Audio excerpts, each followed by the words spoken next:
Here we are, dear friends. Welcome back to this wonderful gathering.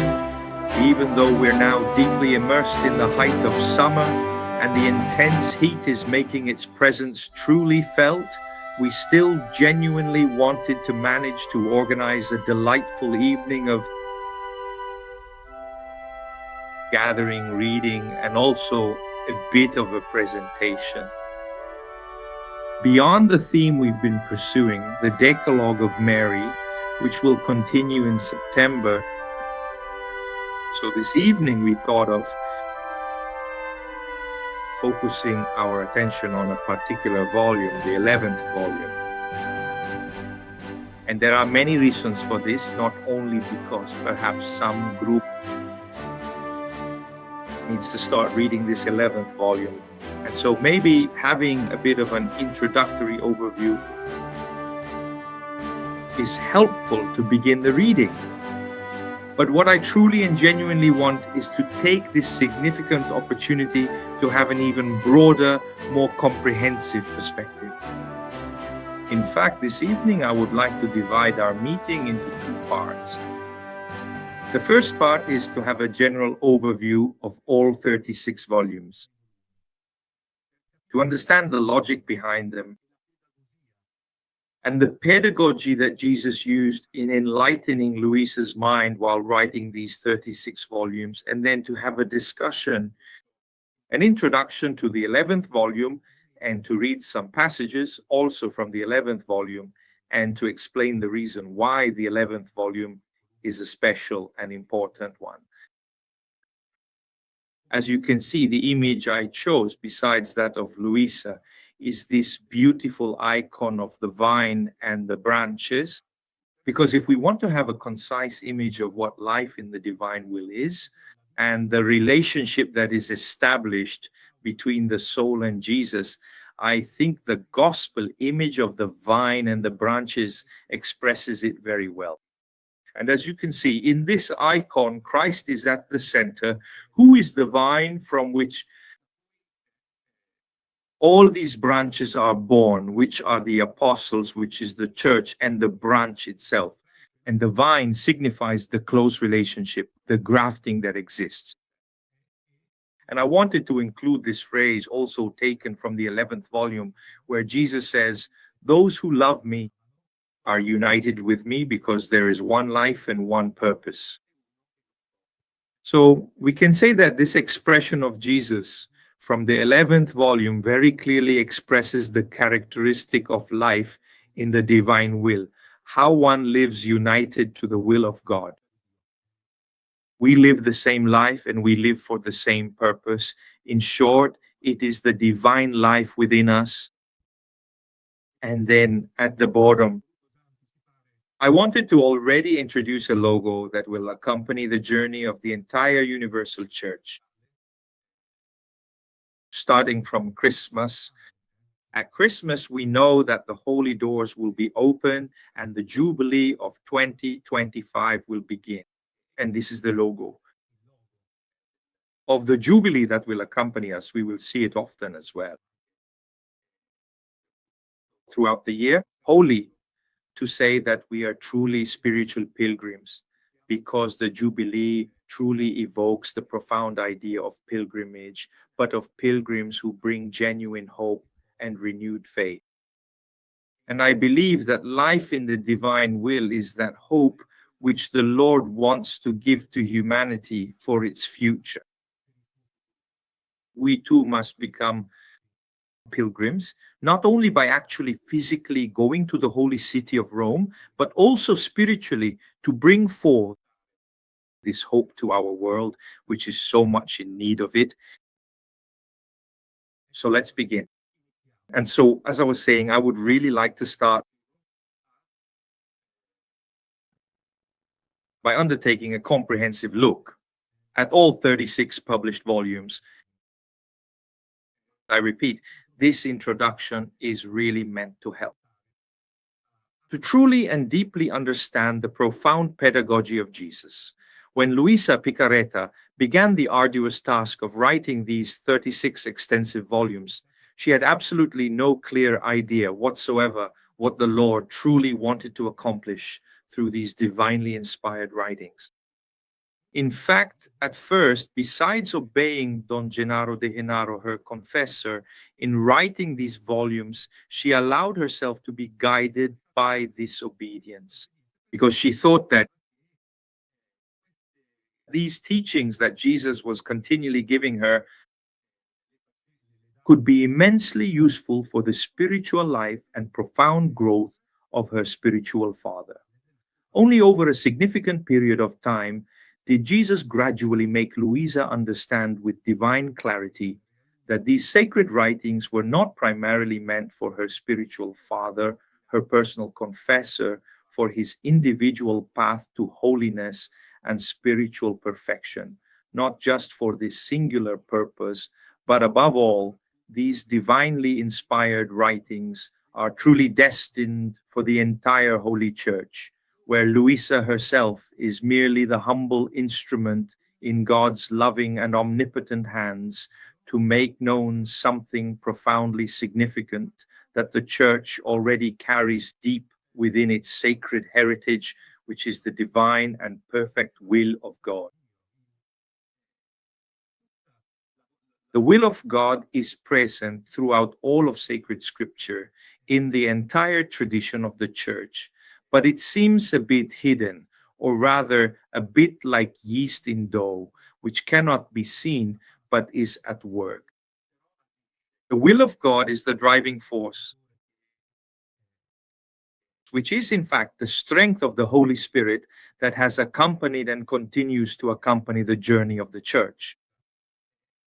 And it's as if Jesus is now saying, let's pause for a moment to look at how this will of God acts in the life of man.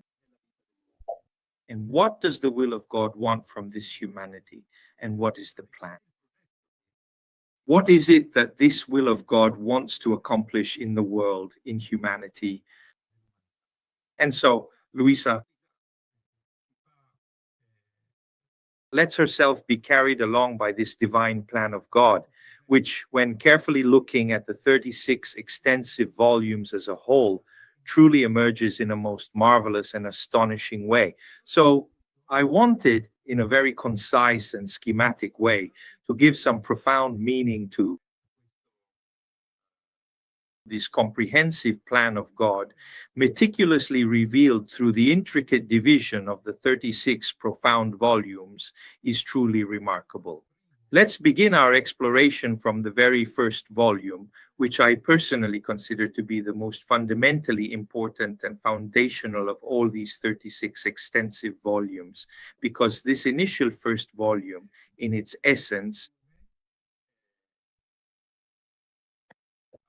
this particular piece serves not only as a comprehensive and insightful introduction, providing essential background information, but as you can clearly read and observe, it also functions as a magnificent and elaborate overture, meticulously preparing the audience for the main themes.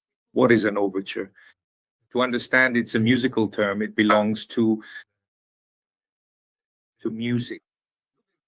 The overture in an opera is the first piece that is performed.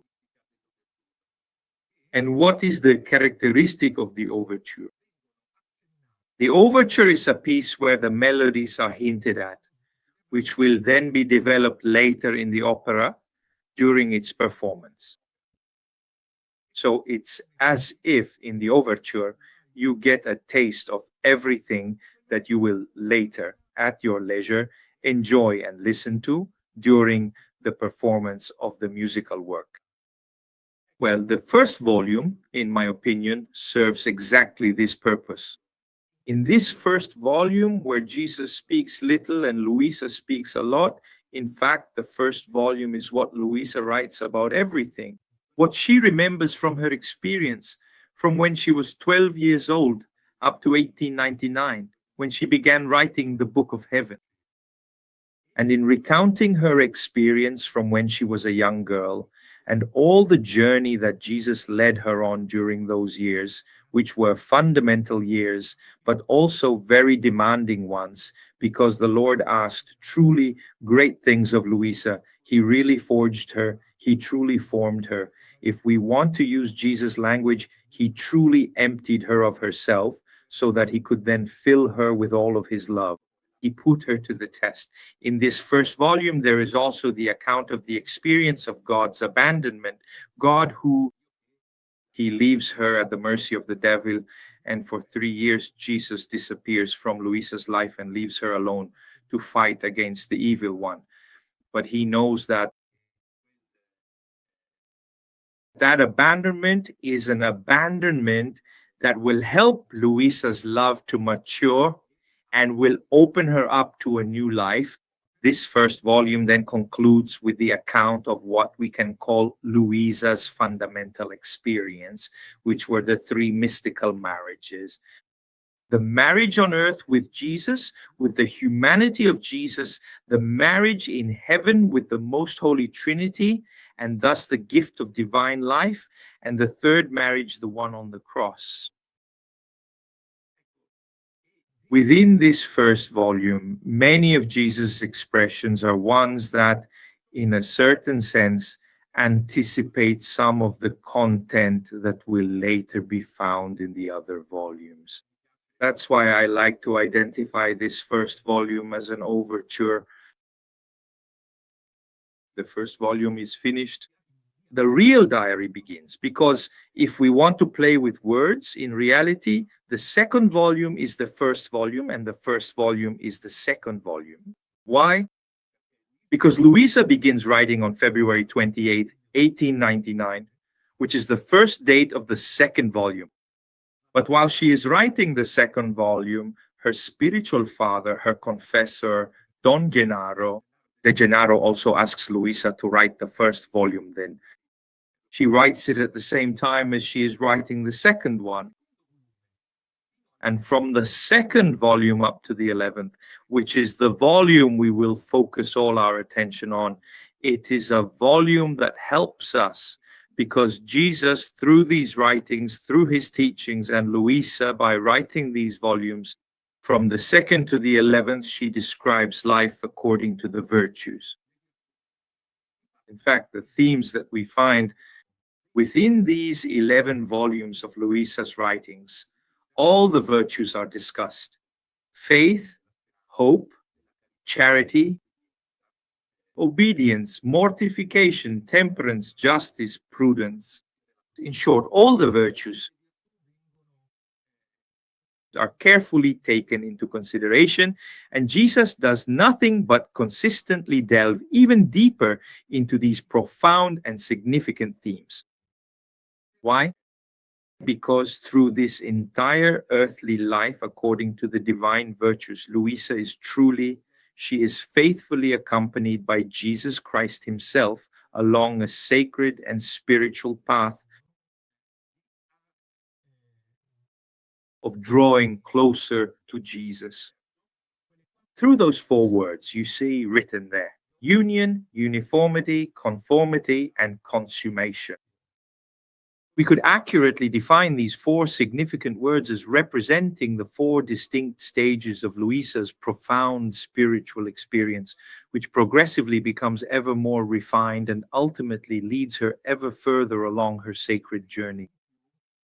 To immerse herself in the mystery of God, it starts with union, where the soul joins with Jesus, but it is not yet a deep union. It is an approach, a contact. And even at this stage, this union already brings great benefits, great gains to the spiritual life.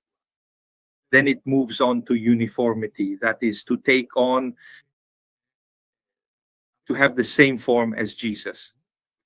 This is very beautiful, for example, in the 4th volume, when the experience of the exchange of hearts between Jesus and Luisa is recounted.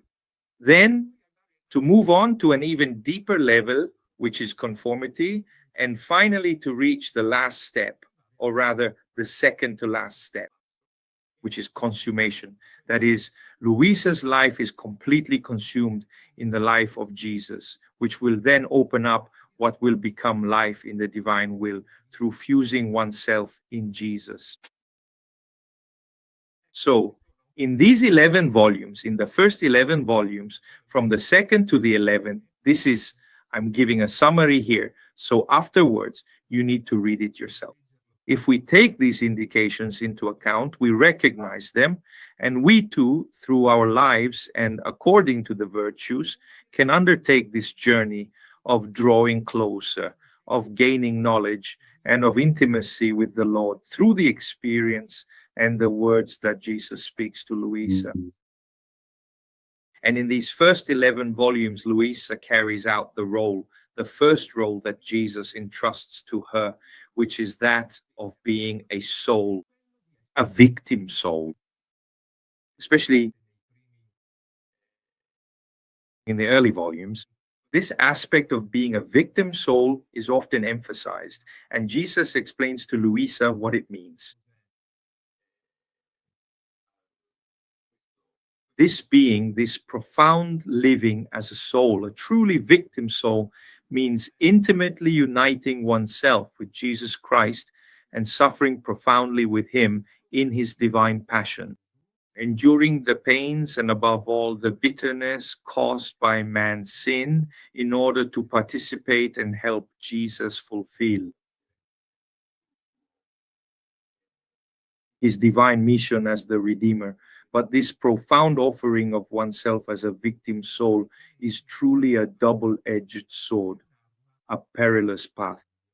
Why? Because it is not just a soul offering itself to Jesus and thus sharing in his sufferings, but offering oneself as a victim soul. A victim soul appeases divine justice. And this is a strategy that Luisa often uses. She asks Jesus to let her suffer, give me the sufferings, give me the pains, because she knows very well that when Jesus allows her to share in his sufferings, humanity is spared from scourges and from those consequences of sin that we actually call punishments. They are nothing other than Jesus withdrawing his providential hand, leaving humanity to its own fate. To say, you don't want to listen to me? Then I'll let you stew in your own juice. And what you call punishments and think I am sending you as chastisements are actually just me at a certain point, withdrawing my providential hand and leaving you in your condition, precisely because you do not want to change. So in this sense, we must understand what we call punishments. Luisa knows very well that when she offers herself as a victim soul, Jesus forgets about this and intervenes on behalf of humanity. And so she plays a little with this fact. And in the end, Jesus, in a very beautiful passage, explains and acknowledges this, his so-called weakness for love. Because he says, when I come to you, you bind me with chains of love that stop me, paralyze me, and prevent me from letting justice take its course. So love is what is able to stop Jesus and to divert onto himself what all of humanity should have suffered. Luisa experiences this in her own life.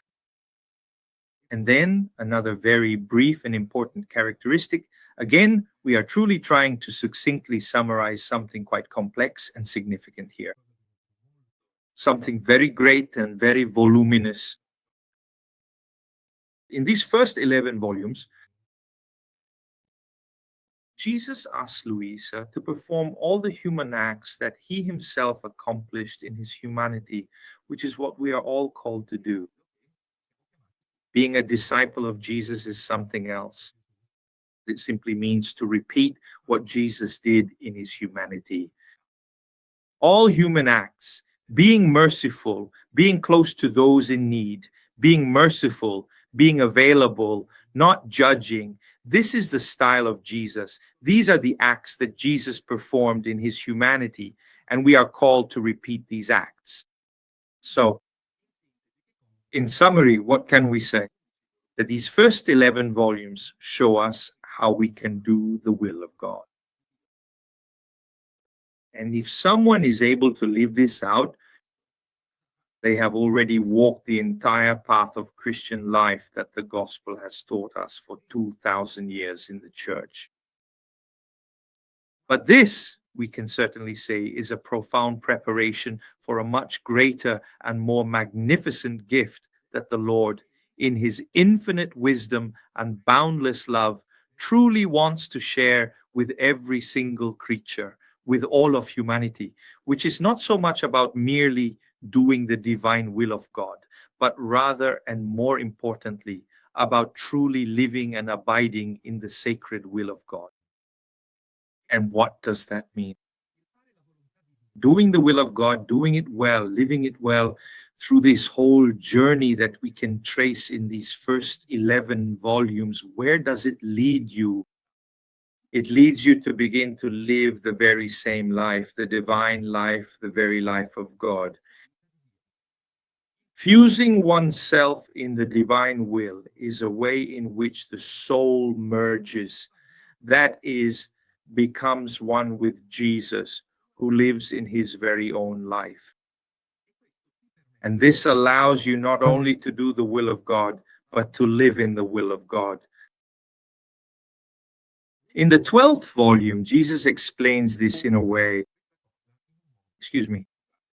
It's not Jesus, but Louisa who explains it, precisely because at a certain point, Louisa needs to summarize a bit to see if she has understood well, if she has really grasped everything the Lord has told her. So she carefully explains the significant difference between merely doing the will of God and truly living in the divine will of God, and she does so with this powerful image. She explicitly states that doing the divine will of God truly means diligently doing absolutely everything the Heavenly Father tells me to do. And so she provides a clear example. If the Father assigns me the crucial task of making a specific delivery, then I am indeed doing the sacred will of God, because I am faithfully doing precisely what the Father has lovingly told me to do. But what happens, Louisa says, that I have to put in much more of my own goodwill, my own effort, because if I have to make this delivery while as I journey and travel to reach my ultimate destination to make this important delivery, I always have to constantly keep in my mind that I absolutely must accomplish precisely what the Heavenly Father told me to do. And so when I'm tired, I have to remember not to stop for too long. And when I meet someone, I shouldn't get lost in conversation. And so there is the commitment that it requires an effort of my will to do this. And then in the end, it's not even certain that I'll manage to make this delivery, because maybe distracted by so many things, I can't get it done. Instead, it always continues. Louisa says, when instead you live in the will of God, I no longer do what he tells me to do, to act as the Father, but I do everything the Father does. Does the Father speak? I speak. Does the Father love? I love. Does the Father guide? I guide. That is, it's no longer doing something entirely of your own, but rather doing it completely together. With God, it is truly living everything within the divine presence of God. A phrase from Paul expresses this very well. It is no longer I who live, but Christ who lives in me. And so it is Jesus who acts in my life. It is no longer I by my own will, by my availability, by my love. No, because by now I am completely immersed in the life of God. So it is no longer I who act, but God who acts in me. This is what it means to live in the very life of God. And the role that Louisa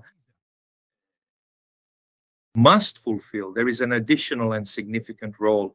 She must continue to be a victim soul. She must continue in every aspect of her being to live in this perpetual state of victimhood. Moreover, with this gift of living in the divine will, Jesus tells her, now you must add this other role. You must be the secretary of the divine will. And we need to clearly understand what it means to be a secretary. It has nothing to do with what we normally think. For us, a secretary is someone who handles all the office tasks. But in reality, we must understand it in the true sense of the word. That is, the secretary is the one who keeps the secret, the one who vigilantly guards all the profound truths and meticulously manages them with utmost care. And it is she, in fact, who knows what the divine will is and knows the secrets of living it. And she not only begins to guard it, but also begins to put it into practice in her own life and in the life of the church. And this is Louisa's task. Louisa is for the church. She was chosen by Jesus to reveal to the church this life according to the divine will, which, I repeat, is not something that didn't exist. It is something that has always been present in the history of the church. But Louisa, we can say, is the one who allows this divine will and this life in the divine will to be, first of all, known, but above all, lived. These volumes, which go from 12 to 18, are precisely the explanation of what this life in the divine will is and how the divine will operates in the creature. And indeed, if in doing the will of God we were called to fulfill, Louisa and Rachetti, that Jesus accomplished in his humanity, in life, and in the divine will, Louisa is called to live not only the human acts, but also the divine acts that Jesus accomplished in his humanity. And here a problem arises. How can a creature perform a divine act? A creature, precisely because it is not divine, cannot perform a divine act.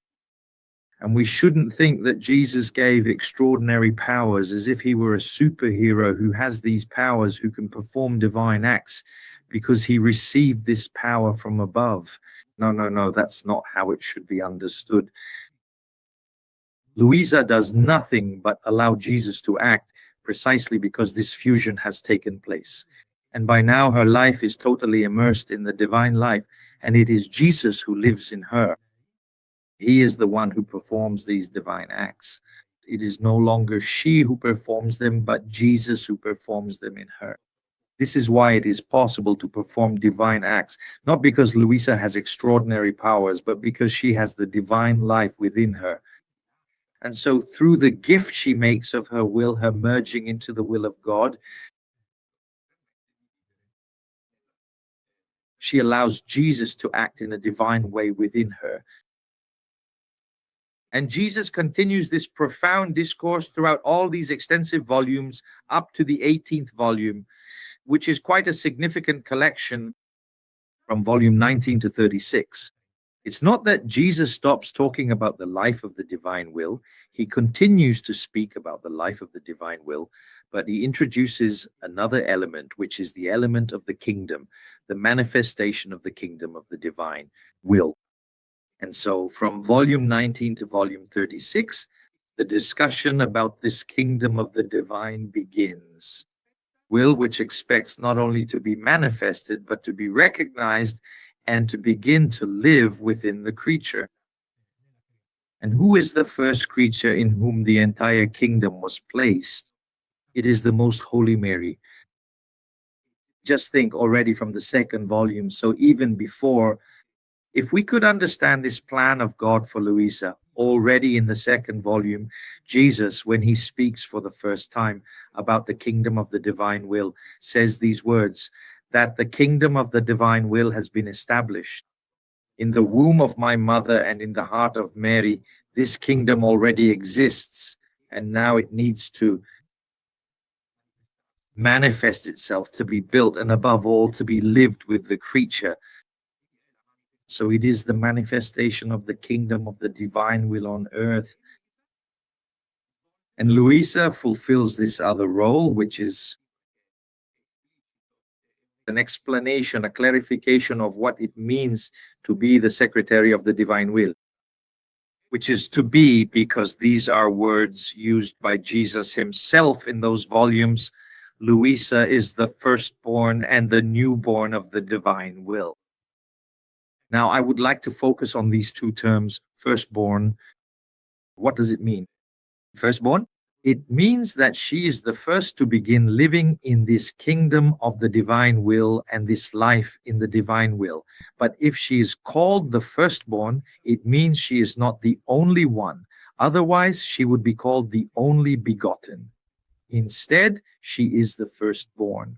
Because following Louisa's example and experience, we all have the possibility, all of humanity has the possibility to participate in this kingdom and to live in the divine will.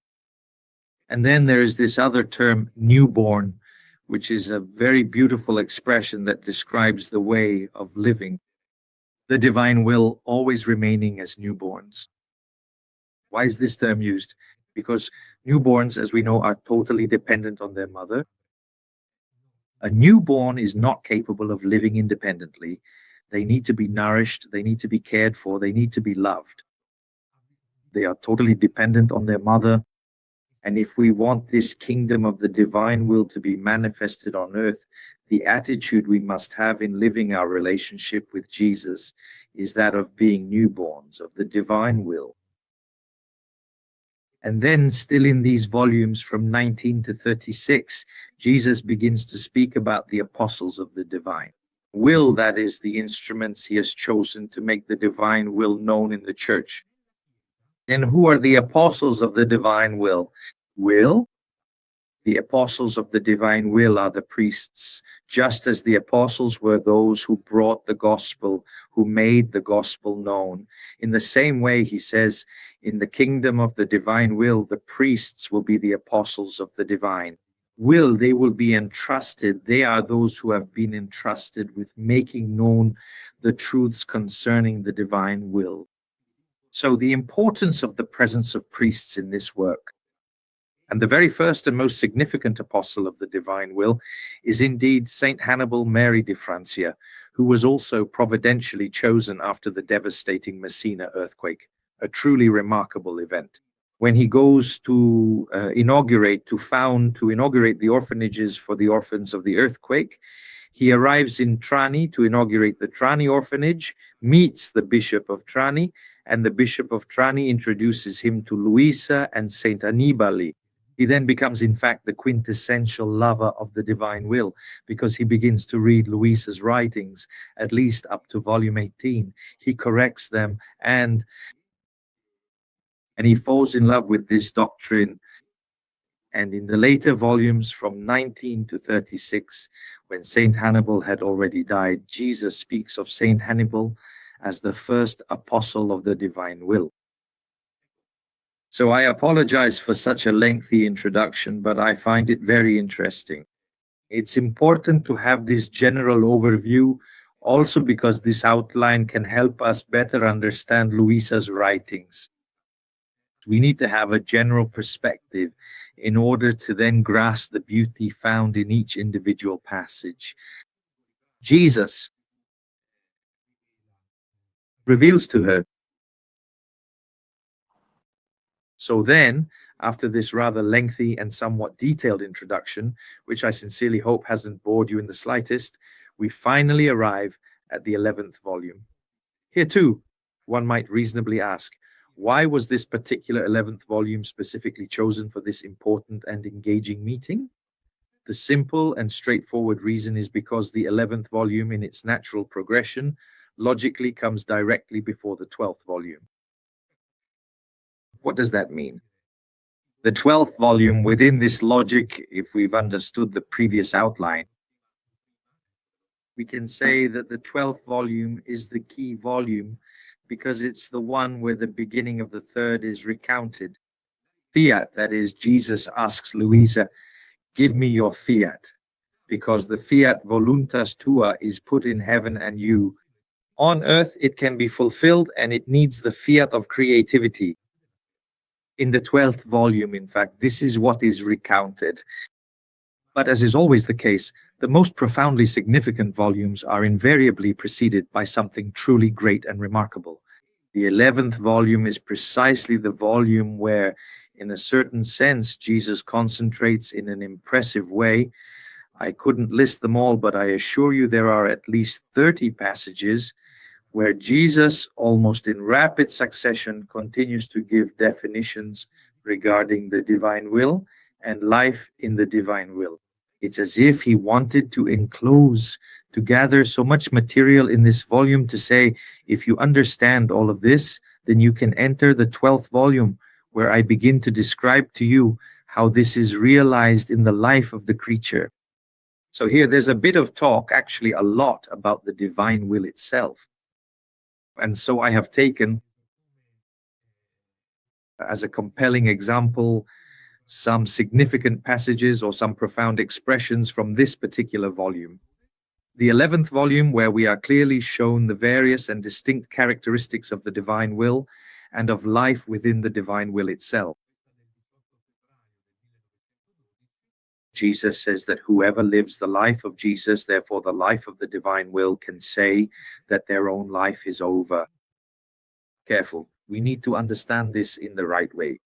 It's not that I have to cancel myself out, that I have to disappear, but the life I had imagined before no longer exists. Why? Because there is a divine life that has been established. It enters into me, which I have allowed God to do within me. Jesus says precisely to Louisa, my beloved daughter, by living my life, your life, one can say that it is over. You no longer live because you are no longer living, but I am living in you. Everything that is done to you, whether pleasure or displeasure, I receive as if it were done to me, directly to me. And you can clearly understand this from the undeniable fact that whether they give you immense pleasure or profound displeasure, you ultimately feel absolutely nothing at all. This means that there must be someone else who feels that pleasure or that displeasure. And who else could feel it, if not me, who lives in you and loves you so much? You see, with this expression that your life is over, it means that you have stopped living by your own will, but now precisely because you have chosen and have given your will to me, and you live in me, with me, and for me, which means through me. So everything that you experience, I experience as well, together with you. And so it means that when we rejoice, if we are united with the Lord rejoices with us. If we suffer, the Lord suffers with us. It is he who suffers within us and teaches us the art of suffering for love, just as he suffered for love. Or between March 1912, Jesus says, the soul that does the will of God is music. The soul that does the will of God is heaven. The soul that does the will of God is a host. And it's interesting, he says, it is worth more than the tabernacles, but not because he wants to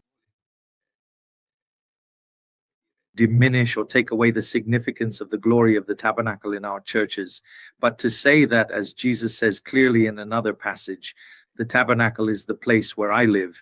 However, even if it is beautiful, even if it is made entirely of gold, it is still metal and it is cold. My true tabernacle is the heart. It is in the life of each one of us that the Lord wants to dwell. And he says, in fact, he speaks of the divine will and says, the divine will is music, it is heaven, it is the host, my daughter.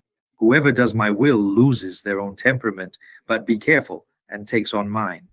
You see, it is not really a loss, but it is a loss in order to regain, and to regain with added value, which is the life of God. And since in my temperament there are so many melodies that form the paradise of the blessed, music, my gentle temperament, music, goodness, music, holiness, music, beauty, power, wisdom, immensity. And so it is with all the rest of my being, so that the soul, partaking in all the qualities of my temperament, thus living my very own life, divine, receives within itself all the varieties of these melodies, and as it performs even the smallest actions, it creates a music for me, and as I hear it, I immediately recognize that it is music the soul has drawn from my will. That is, it is not human music, but divine music, because divinity lives in you, God lives in you. That is, it comes from my temperament, and I rush to listen to it. And I like it so much that I am refreshed and reinvigorated from all the offenses that other creatures inflict upon me. My daughter, what will it be like when these melodies, which can already be experienced here on earth, pass into heaven? But it will be something wonderful, says Jesus. I will place the soul before me. I will make my music, and she will make hers. And we will strike each other with it. The sound of one beautiful will be the echo of the sound of the other. The harmonies will blend together, and with clear notes, all the blessed will recognize them. That this soul is nothing but the fruit of my will, a marvel of my will. And all of heaven will enjoy an extra paradise. But this is wonderful, and this is only a preview of what will be explained in the following volumes. These are the souls to whom I keep repeating, but if I had not created the heavens, for you alone I would create them, because I stretch out the sky of my will within them, and make my true images there, and in these skies I roam, delighting and playing with them. To these skies I repeat, but if I had not remained in the sacrament, for you alone I would have stayed, because you are my true hosts. And just as I could not live without a will, so I cannot live without these skies of my will. In fact, not only are you my true hosts, but also my Calvary and my very life. These skies of my will are dearer to me, more privileged than the tabernacles, and even the consecrated hosts themselves, because in the hosts, when the species is consumed, my life ends. Instead, in these skies of my will, my life never ends. In fact, they serve as my internal hosts, and they will be my eternal hosts in heaven. And to these skies of my will, I add, even if I had not become incarnate in the womb of my mother, I would have become incarnate for these souls alone. For these, I would have suffered the passion, because in them I find the true fruit of my incarnation and passion. You see, Jesus truly gives full and complete vent to all these profound and heartfelt thoughts, which do nothing but express this deep and abiding desire of Jesus to truly live within the very life of man, or more precisely, on June 9th, 1912. Then, always expressed in his profound and often mysterious mystical language, we know and understand that there is always the language a bit contradictory. So whoever does the will of God does not die. Pay attention, my daughter, for the soul that does my will and lives by my will, there is no death, there are no dead, they are all alive. Death is truly, in essence, for those who do not do my will, because they must die to many things. Think about when we base everything on our own will, right? I have to mortify my will a bit. That is, I have to die to myself, and that is an effort of my will. So Jesus says that death is for those who do not do my will, because they must die to many things, to themselves, to their passions, to the world. But those who do my will have nothing to die to, because they are already used to living a heavenly life, because they already live the divine life. And so death has already been overcome. Here too we can take an expression from St. Paul. If you have died with Christ, you will rise again with Christ. With Christ you have risen, and the Christian life is the life of those who have risen, the life that comes forth from the resurrection of Jesus. And it is also an invitation to look at the Passion, which is so very present in the writings of Louisa, but not as an end in itself, where we always stop at the hour when Jesus dies, Jesus suffers. But that is only a passage because from the hour where you contemplate the great mystery of the passion and death of Jesus and the gift he made of his life, and just as in that event he redeemed all creatures, it then opens up to what is life in the divine will, which is the life to be lived. Life in the divine will is not just looking at Jesus crucified, but seeing in the crucified one, the risen one. In fact, the apostles, in order to recognize that the risen Jesus was not a ghost, Jesus, he shows them the marks of the nails because it is the crucified one who has risen. Jesus is crucified, and it is precisely by virtue of his crucifixion and his death that he can be recognized as the risen one. The resurrection is not something that says the whole passion was just a parenthesis. No, it is the fulfillment of the entire passion of Jesus. Death, Jesus continues, is nothing more than laying aside one's garments as if someone were to take off the clothes of a pauper to put on the robes of a queen, to leave exile and enter one's homeland. Because the soul that does my will is not subject to death, for it lives by life itself. Divine, it has no judgment. Its life is eternal. What death should have done, it has done prematurely. You see, love and my will have rearranged everything in me so that I have nothing to judge. So remain in my will. And when you least expect it, you will find yourself in my will, in heaven.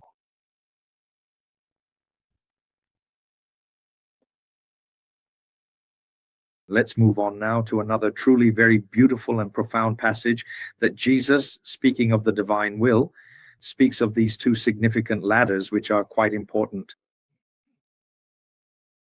The golden ladder and the wooden ladder. Excuse me. Jesus, gently taking my hands in his, seemed to truly ease my profound pain. And then he clearly showed me two magnificent ladders, both reaching from earth all the way up to heaven. On one of these, there were noticeably more people, while on the other, there were very, very few. We can imagine where there were many people and where there were fewer. The one with few people on it was made of gold, massive, and those few who climbed it seemed to be just like Jesus. Jesus. This is beautiful. Those who climb this ladder to reach heaven, which is the golden ladder, it is the ladder that lets you live in the kingdom of heaven. It is a ladder where you can only climb it if you completely transform yourself into Jesus. If you become Jesus, if you merge with Jesus, if you live in Jesus, for Jesus and with Jesus, so each of them was a Jesus. The other one, where there were more people, seemed to be made of wood. You could tell that the people there were almost all short and not very developed. Then Jesus said to me, "My daughter, those individuals who dedicate their entire lives within the sphere of my existence ascend the magnificent golden staircase. Therefore, I can confidently state that they truly are my very feet, my capable hands, my compassionate heart, indeed my entire complete self." You see, the language changes. Now, when Jesus speaks of these souls, he no longer talks about souls who have simply walked a path and are committed to this or that. Now, they are souls who, precisely because they have become totally immersed in Jesus, fused with Jesus. And indeed, I can say that it is my feet climbing those stairs, my hands, my heart, my whole self. As you can see, I am another myself. They are all for me, and I am their life. Their actions are all golden and of incalculable value because they perform divine works, because they are divine. No one will be able to reach their heights because they are my very own life, and almost no one knows them. Because hidden in me, only in heaven will there be perfect knowledge of them. This is the golden ladder, the wooden ladder where there are more, and these are the souls who walk the path of virtues. Yes, pay attention, do you see? But not with the union of my life and the continuous connection to my will. Their actions are of wood, because only union with me forms. The golden action, therefore, is of the highest value. They are low in height, almost stunted, because in their actions they mix in many human purposes, and human purposes do not allow for growth. They are known by everyone because they are not hidden in me, but in themselves, so no one covers them. They will not be any surprise to heaven, because they were already known on earth.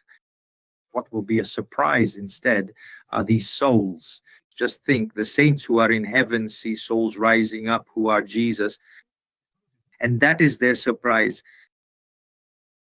Therefore, Jesus concludes, "My daughter, I want you to be entirely and completely in my divine life with nothing of your own, and I earnestly recommend to you what you know and clearly see, that they remain strong and steadfast on the sacred ladder of my life." So, dear friends, this is just one example. I repeat, there are at least 30 passages where this is like a continuous bombardment that Jesus does when speaking about what the divine will is, these characteristics of life in the divine will, because then in a calmer and also much more, all these themes are developed and Jesus explains them little by little in the volumes from the 12th to the 18th, which describe life in the divine will. So I just wanted to select a few of these passages to give a sense of what we have before us and how this volume works. The 11th, we need to read it carefully, really absorb it, make it like an alphabet, so that we can then start to build the words that will later be explained to us, that will be given to us in the other volumes of the Book of Heaven. Stone. Fiat. Thank you, Don Marco. Fantastic, Paolo, on Fiat. A truly great introduction. Thanks to your heads up, we paused after finishing volume 10, which we completed 10 days ago. And this week, while waiting for this meeting, we reviewed the meditation on the teachings from volume 10. And indeed, to prepare ourselves well to embrace this transition that you have highlighted so excellently, this pedagogy that grows and allows us to see also through this outline, this chart you made, everything will become clearer to us as the Lord allows us to move forward. So thank you so much. Good. Thank you so much. So let us humbly ask for the Lord's divine blessing and respectfully say goodbye for now, so that we can peacefully continue our important journey forward. For Mary, through Mary, may the Lord be with you. And with your spirit.